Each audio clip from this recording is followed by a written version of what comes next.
Shalom, მეგობრებო, მოგესალმებით ყველას. დღეს ჩვენ ვისაუბრებთ ტექსტზე, რომელსაც ხშირად ქრისტიანულ დებატებში იყენებენ იმის დამადასტურებლად, რომ თითქოს მოსელს ჯული წარსულს ჩაბარდა და რომ მორწმუნე ქრისტიანს დღეს შეუძლია ყველაფერი ჭამოს, თუნდაც ღორის ხორცი. დიახ, ჩვენ დღეს ვისაუბრებთ პავლე მოციქულის რომელიც ეპისტოლეს მე-14 თავზე.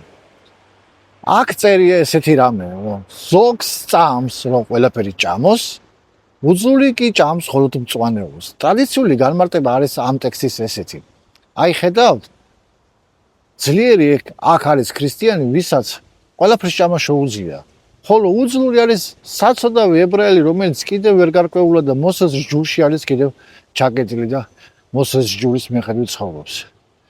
მაგრამ რა მოხდება, ჩემო მეგობრებო, მე თუ გეტყვით დღეს, რომ ეს ტექსტი საერთოდ არ ეხება ღორის ხორცის დაშვებასთან.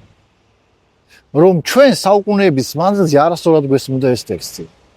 დიახ, მე დღეს ამ წუთში ვეცდები ჩავატიო და გითხრათ ისტორიული კონტექსტით.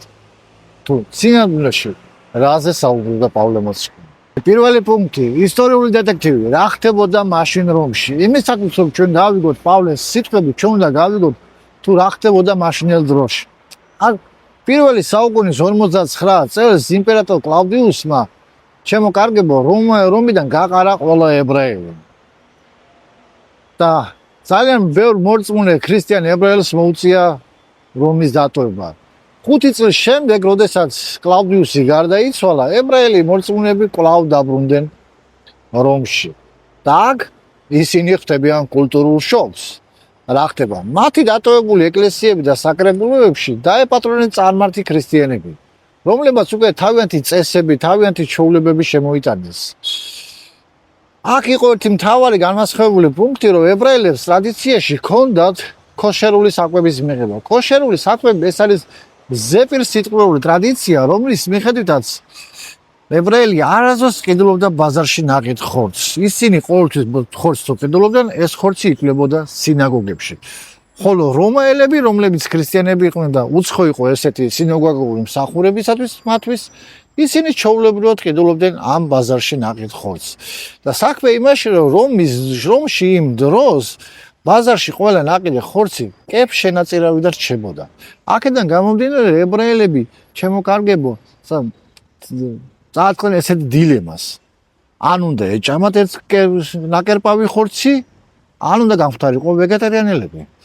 ჩემო კარგებო, არსად მოსეს ჯულში არ წერია, რომ ხორცი არ უნდა ჭამო და უნდა იყო ვეგეტარიანელი. აქ პირველი პუნქტი გვეუბნება იმას, რომ ჩვენ ისტორიული წყარო უნდა ვიცოდოთ.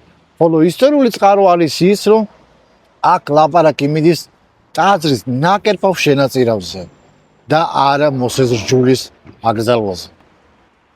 მეორე პუნქტი, რომელიც მე მინდა გესაუბროთ, ეს არის ტერმინოლოგიური უზუსტობა. აკატართოს და კოინოს, ანუ უწმინდური და გაუწმინდებული.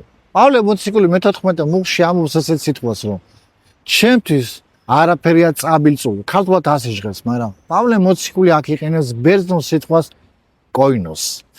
კოინოს ნიშნავს, ჩემო კარგებო, რომ თავისთავად ეს საჭმელად ვარგოდა, მაგრამ ის გაუწმინდურდა სხეულშეწირვის გამო, ან ბინძური ხელების გამო. ის გაუწმინდურდა. ამ ტერმინს იყენებს პავლე მოციქული ზუსტად კოინოს და არა აკარტატოს. აკარტატოს ეს არის ტერმინი, რომელიც არის გამოყენებული ლევიტელთა მე-11 თავში და ის არის პირდაპირ ნათქვამი ღორის ხორცზე. აკარტატოს ეს არის ის ტერმინი, რომელიც იყენება იმ საკვებთან მიმართებაში, უпроსტად იმ ცხოველების მიმართებაში, რომელიც საკვებად არ განიხილებოდა საერთოდ. და პავლე მოციქული ვერანაირად ვერ იტყოდა ღორის ხორცზე, რადგანაც მისთვის ღორის ხორცი როგორც საკვები საერთოდ არ განიხილებოდა. მესამე პუნქტი მდგომარეობს იმაში, რომ პავლეს მიზანი სულ არ იყო დიეტა ან კალორიების დათვლა. პავლეს მიზანი იყო, რომ წარმართი ქრისტიანებს, რომელიც წმენაში ძლიერები იყვნენ, რადგანაც მათმა იცოდნენ, რომ კერპ შენაწირის არავითარი ძალა აღარ ქონდა, ეს არ იცოდა იუდეველმა ქრისტიანებმა, რომლებიც თავისი სინდისიდან გამომდინარე, რომლებიც იცავდნენ ქაშუთის მცნებებს, ეს მე გითხრათ, რომ ეს ზეპირსიტყვიერი გადმოცემული მცნებებია, მათი სინდისი არ აძლევდა უფლებას, რომ მათ ეჭამათ ეს ნაკერპავი შენაწირი და ამიტომ მათი სინდისის გამო ისინი გახდნენ ვეგანები. მაგრამ პავლე ამბობს, შენ თუ ძალიან წარმართი ადამიანი ხარ და ძლიერი ხარ, ნუ დაავკოლებ შენ ძმას, რომელსაც ასე სწამს და ნუ უყურებ შენ ზემოდან. მაშასე პავლე მოციქული ებრაელი რაბინი იყო და თავისი თორის ერთგული დარჩა შემოკარგებოდა. ზუსტად ჩვენ რომელთა მე-14 თავს, როდესაც შევხედავთ ისტორიული კონტექსტით, ჩვენ დავინახავთ პირველი ისტორიული მოცემულობა, მეორე ტერმინოლოგიური უზუსტობა და მესამე მიზანი, ნამდვილი მიზანი ეს არის ერთობა. და არა ისო რჯული გაუგდა და ღორის ხორცის ჭამა შეიძლება. საერთოდ არ მიდის ამ თავში ღორის ხორცის ჭამას. შემდეგ ვიდეოში გვიყურეთ ჩვენ ვილაპარაკებთ პავლე მოციქული შაბათ დღეზე ლაპარაკობს მან თუ სხვა დღეზე. მაშასე გაგრძელება იქნება. დამოიწერეთ ჩვენი ქრისტიანული არხი, რომელსაც ქვია ქრისტიანობის ებრაული ფესვები.